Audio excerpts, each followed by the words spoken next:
Pagi itu, ruang kelas 11 IPA 2 terasa tegang. Ujian fisika sedang berlangsung, dan fokus Raka sepenuhnya tertuju pada lembar soal di hadapannya. Pena menari lincah di tangannya, mengisi setiap jawaban dengan keyakinan, meskipun bayangan kekhawatiran tentang biaya les tambahan selalu menghantuinya. Udara terasa berat oleh konsentrasi. Dari sudut mata, Raka merasakan tatapan tajam Pak Budi, guru fisika yang terkenal keras dan berprasangka. Pak Budi mondar-mandir di antara meja, pandangannya terlalu lama berhenti pada Raka. Ada kerutan curiga di dahinya, seolah mencari-cari kesalahan, membuat Raka merasa tidak nyaman dan terintimidasi dalam diam. Ujian selesai, suasana kelas masih hening. Tiba-tiba, suara Pak Budi menggelegar. Ada kejanggalan dalam ujian kali ini. Matanya menatap lurus ke arah Raka. Raka, maju ke depan. Jawabanmu terlalu sempurna untuk anak sepertimu. Apakah kau mencuri soal? Tuduhan itu menusuk jantung Raka. Dunia Raka serasa runtuh. Keringat dingin membasahi pelipisnya saat ia melangkah gontai ke depan kelas. Di sana, di hadapan tatapan puluhan mata teman sekelas, tas dan buku-bukunya digeledah Pak Budi dengan kasar. Wajah Raka memerah menahan malu, pandangannya hancur, namun ia berusaha tegar. Pak Budi mengangkat selembar kertas lusuh dari tas Raka. Ini, coretan samar ini mirip sekali dengan kunci jawaban. Kau pasti mendapatkannya dari suatu tempat. Wajah Raka pucat pasi. Itu hanya draft rumusnya, coretan acak yang selalu ia gunakan untuk berpikir, kini disalahartikan menjadi bukti. Raka mencoba membuka mulut, suaranya tercekat. Tidak, Pak, itu hanya coretan biasa saya. Namun, Pak Budi tak acuh. Bisikan mulai terdengar di antara teman-teman, seperti lebah yang berkerumun. Beberapa menatap Raka dengan tatapan menghakimi, yang lain hanya menunduk dalam diam. Hukumanmu, berdiri di pojok kelas sampai jam pelajaran usai, dan ujianmu dibatalkan, perintah Pak Budi tanpa ampun. Raka merasakan setiap kata menusuk harga dirinya. Ia bergerak pelan, menempati sudut dingin itu.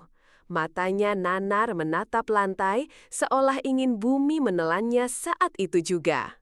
Bel istirahat berbunyi, teman-teman berhamburan keluar. Tak seorang pun menatap mata Raka. Beberapa justru sengaja membelakanginya. Bisikan penyontek dan pembohong terdengar samar.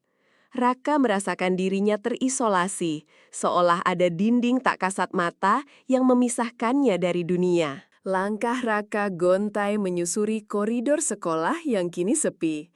Setiap langkah terasa berat, bahunya merosot, beban penghinaan itu terasa menghimpit dadanya.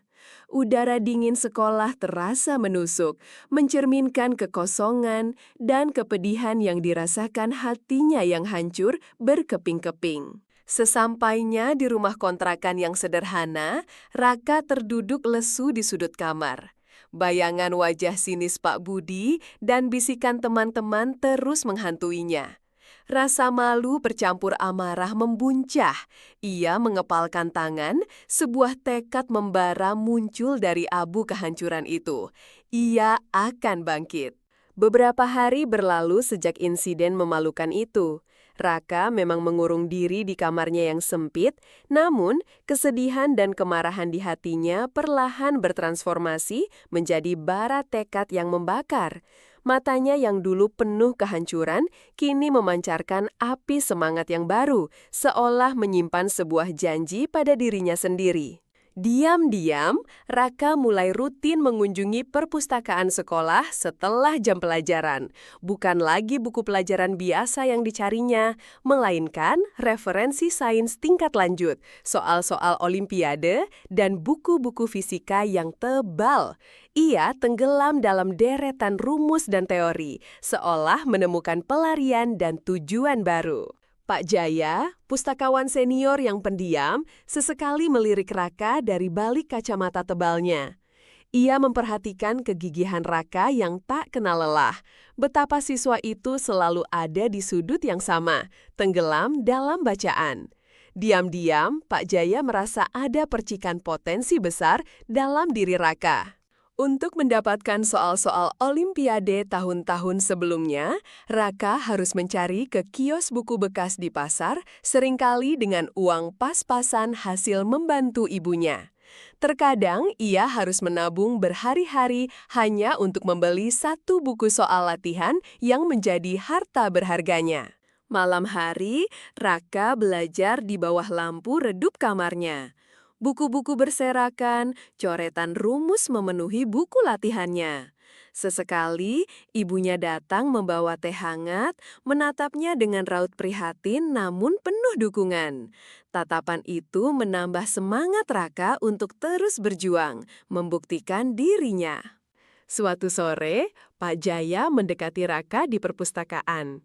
Tanpa kata, ia meletakkan beberapa buku referensi fisika dan matematika tingkat universitas di meja Raka. Mata Raka berbinar, sebuah senyum kecil terukir. Itu adalah bentuk dukungan tanpa kata yang paling berharga baginya.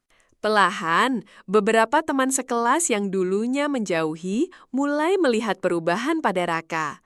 Mereka sesekali bertanya tentang pelajaran sulit, melihat bagaimana Raka kini menguasai materi dengan sangat baik. Tatapan mereka berubah dari cemooh menjadi rasa penasaran yang bercampur kagum. Raka dengan sabar menjelaskan konsep-konsep rumit kepada teman-temannya yang bertanya tanpa sedikit pun kesombongan. Ia membantu mereka memahami pelajaran, tidak mengharapkan imbalan.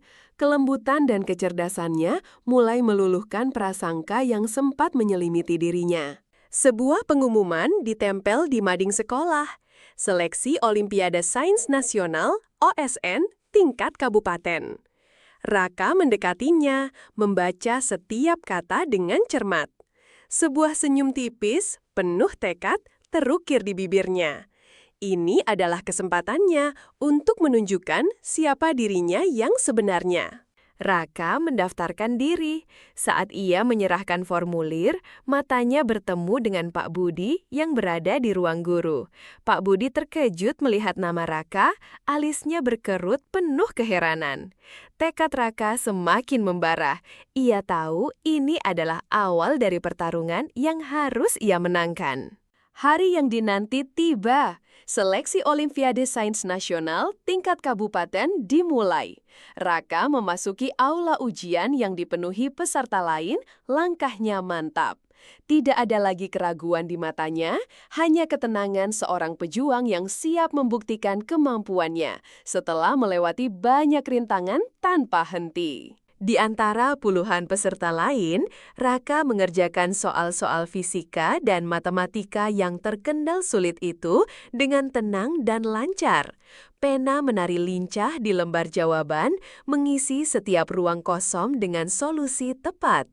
Konsentrasinya tak terpecah, seolah ia berada di dunianya sendiri. Pak Budi, yang menjadi pengawas ujian hari itu, sesekali melirik ke arah Raka. Ia terlihat terkejut melihat bagaimana Raka begitu fokus dan yakin, jauh berbeda dari citra siswa yang dulu ia hina.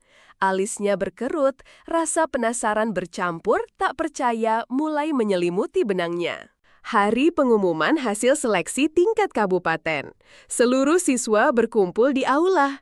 Ketika nama Raka disebut sebagai salah satu perwakilan sekolah ke tingkat provinsi, suasana hening sesaat, lalu riuh rendah tepuk tangan membahana. Wajah Pak Budi memucat, sangat terkejut dengan hasil itu. Dengan berat hati, Pak Budi terpaksa mengucapkan selamat kepada Raka. Raut wajahnya jelas menunjukkan ketidaknyamanan, seolah menelan ludah pahit. Raka hanya mengangguk tipis, tidak ada senyum kemenangan yang angkuh, hanya ketenangan seorang pemenang sejati. Raka tidak berpuas diri, ia melanjutkan perjuangan, belajar lebih giat lagi untuk tingkat provinsi. Dukungan dari teman-teman yang kini bangga dan bimbingan tanpa kata dari Pak Jaya semakin memotivasinya. Ia tahu ini bukan hanya tentang dirinya, tapi juga tentang nama baik sekolah. Pengumuman hasil OSN tingkat provinsi datang.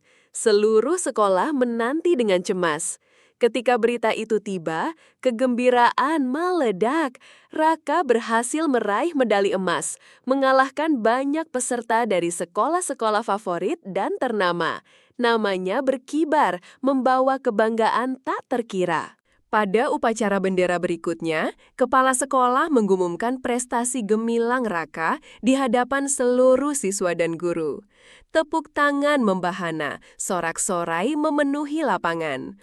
Mata Raka berkaca-kaca, bukan karena sedih, tapi haru dan bangga yang meluap di dalam dadanya. Raka melangkah maju, berdiri di podium untuk menerima piagam dan medali emasnya. Matanya perlahan bertemu dengan tatapan Pak Budi, yang kini berdiri di barisan guru, menunduk, wajahnya pucat pasi. Tidak ada kata yang terucap di antara mereka, hanya keheningan yang bicara, menjelaskan segalanya. Raka tersenyum tipis, senyum kemenangan yang lembut namun penuh makna. Harga dirinya telah kembali, bahkan jauh lebih tinggi.